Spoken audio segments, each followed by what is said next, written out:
السلام علیکم دوستو،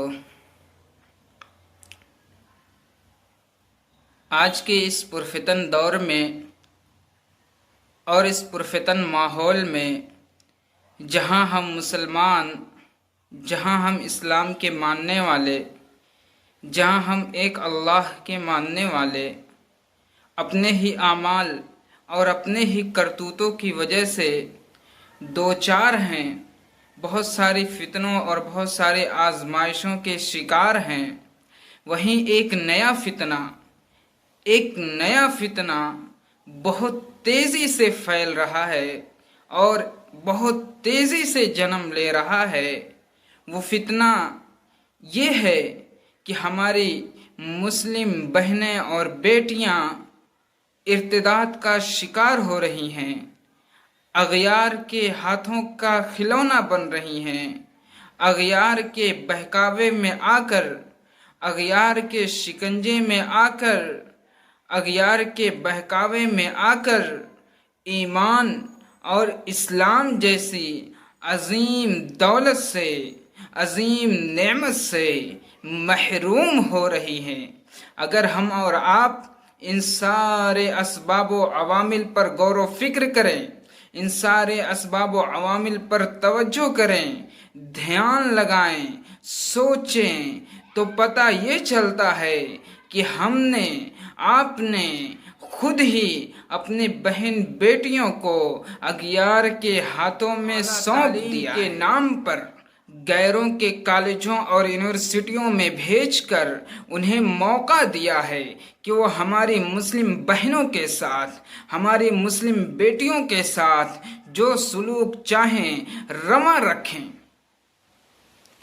اور ان کی عزت و عفت کے ساتھ کھلواڑ کریں۔ ان لوگوں نے اس کا فائدہ اٹھایا، ایک منصوبہ بند طریقے سے ایک اسکیم چلا کر مسلمان لڑکیوں کو ٹارگٹ کرنا شروع کر دیا اور ان کو سبز باغ دکھا کر اور جھوٹے قسمیں کھا کر اور جھوٹے وعدے دے کر اپنے دام میں، اپنے جال میں، اپنے مکر و فریب میں پھنسانا شروع کر دیا اور ان کو اسلام سے بدظن کرنا شروع کر دیا۔ کبھی ان کو حجاب کے نام پر، تو کبھی ان کو 3 طلاق کے نام پر، تو کبھی ان کے حقوق کے پامالی کے نام پر ان کو اسلام سے بدگمان اور بدظن کرنا شروع کر دیا۔ اور یہ ایک منصوبہ بند طریقے پر کیا جا رہا ہے جس کا جواب فی الحال ہمارے پاس سوائے افسوس اور ندامت کے کچھ بھی نہیں ہے، کیونکہ ہم نے اس فتنے سے نمٹنے کا کوئی معقول اور مناسب طریقہ اختیار ہی نہیں کیا ہے، جس کا نتیجہ یہ ہے کہ عوام تو عوام اور خواص اور اہل علم حضرات کی بھی بہن اور بیٹیاں وقت کا تقاضا سمجھ کر بادل ناخواستہ انہی غیروں کے کالجوں اور یونیورسٹیوں کی طرف جانے پر مجبور ہو گئیں، اور اچھے گھرانوں کی بہن بیٹیاں، باحجاب با پردہ بہن بیٹیاں بھی مجبور ہو گئیں کہ انہی کے غیر کے کالجوں اور یونیورسٹیوں میں جا کر اعلیٰ تعلیم حاصل کریں، کیونکہ اعلیٰ تعلیم حاصل کرنے کا ہمارے پاس فی الحال کوئی ذریعہ نہیں ہے۔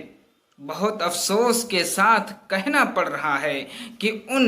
ضرورت کو وقت سے پہلے نہ بھاپ پانے میں ہمارے ارباب مدارس اور رہبران قوم و ملت بھی ذمہ دار ہیں، چونکہ وہ انہی پرانی روایت کو مد نظر رکھتے ہوئے لڑکیوں کے لیے صرف درجے پنجم تک ہی پڑھائی کے انتظام کو کافی سمجھتے ہیں، حالانکہ عوام تو عوام اور اہل علم حضرات بھی جب شادی کا وقت ہوتا ہے، اپنے لڑکے کی شادی ہو یا غیر کی لڑکے کی شادی ہو، جب ہم شادی کرنے کی تلاش میں نکلتے ہیں، لڑکی ڈھونڈتے ہیں کہ ہمارے بیٹے کی، ہمارے بچے کی شادی ہو جائے، تو ہم لڑکی اعلیٰ تعلیم یافتہ ڈھونڈتے ہیں۔ اگر کوئی بچی، کوئی بیٹی صرف درجے پنجم تک پڑھی ہو، اعلیٰ تعلیم اس کا معیار نہ ہوا ہو اور اعلیٰ تعلیم حاصل نہ کی ہو تو اہل علم حضرات بھی اس کو ریجیکٹ کر دیتے ہیں، اس سے شادی کرنے کو عیب سمجھتے ہیں۔ یہ سب دیکھ کر ہر ماں باپ مجبور ہو گئے کہ اپنی لختے جگر کو، اپنی شہزادی کو اعلیٰ تعلیم حاصل کروائیں تاکہ ان کا ایک مناسب رشتہ حاصل ہو سکے، ایک مناسب رشتہ مل سکے۔ ہر کوئی تعلیم اس لیے نہیں حاصل کرواتا کہ اس کی بیٹی نوکری کرے گی، اس کی بیٹی کمائی کرے گی، اس کی بیٹی پیسہ کمائے گی، بلکہ ماں باپ مجبور ہو گئے کہ اپنی بچی کو اعلیٰ تعلیم حاصل کروائیں گے تاکہ معاشرے کے اندر میری بیٹی کو عزت و عفت مل سکے، میری بیٹی کو وقار اور ایک معیار مل سکے، کہیں معاشرہ ان پڑھ اور جاہل کی وجہ سے میری بیٹی کو نظروں سے گرا نہ دے، اور کہیں مجھے یہ چپل گھسنے نہ پڑے رشتے تلاش کرنے میں، کیونکہ اگر بچی نہیں پڑھی ہوگی، اعلیٰ تعلیم حاصل نہیں کی ہوگی تو چپل گھس جائیں گے لیکن میری بچی کا رشتہ نہیں لگ سکے گا۔ اس لیے ہر ماں باپ مجبور ہو گئے بچیوں کو غیر کے کالجوں اور یونیورسٹیوں میں بھیجنے پر۔ سب حالات کو دیکھتے ہوئے کیا عالم، کیا جاہل، کیا عوام، کیا خواص، ہر کوئی مجبور ہو گیا کہ اب لڑکوں کے ساتھ ساتھ، لڑکوں کے تعلیم یافتہ ہونے کے ساتھ ساتھ لڑکیوں کو بھی تعلیم یافتہ ہونا ضروری ہے۔ اسی لیے ان لوگوں نے، ہر ماں باپ نے، ہر پیرنٹس نے اپنے بچیوں کو غیر کے کالجوں اور یونیورسٹیوں کی جانب رخ کیا، بھیجنا شروع کیا، کیونکہ اس کا حل ہمارے ارباب مدارس اور ذمہ داران قوم اور رہبران قوم و ملت نے تو اس کا حل کیا ہی نہیں۔ اور جب لوگ مخلوط تعلیم پر مجبور ہو گئے تو شروع میں عوام نے رخ کیا مخلوط تعلیم دلانے کا، اور پھر خواص بھی مجبور ہو گئے اور اسی نظام تعلیم پر سمجھوتا کرنا پڑا، جس نظام کے بارے میں ہمارے اکابرین نے کبھی فرمایا تھا کہ اگر استاد عبد القادر جیلانی ہوں، اگر استاد جنید بغدادی ہوں اور تعلیم قرآن کی دی جا رہی ہو اور پڑھنے والے طالب علم رابعہ بصریہ ہو تو بھی مخلوط تعلیم کی اجازت نہیں ہے، تو بھلا سوچیں آج کے اس دور میں جبکہ اسلام دشمن طاقتیں سر اٹھا کر بول رہی ہیں، اسلام دشمن طاقتیں ہمیشہ اسلام کو مٹانے کی صفحہ ہستی سے کوشش کر رہی ہیں، تو بھلا مخلوط تعلیم کی اجازت کیسے ہو سکتی ہے؟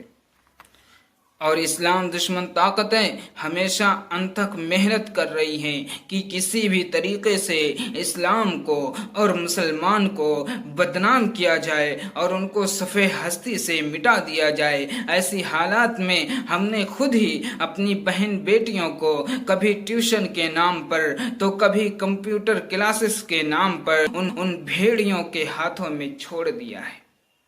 اور ہم اور آپ یہ سوچتے ہیں کہ آپ اپنی عزت کا خیال رکھیں اور اپنے آپ کو ان بھیڑیوں سے محفوظ رکھیں۔ بھلا ایسے کیسے ہو سکتا ہے؟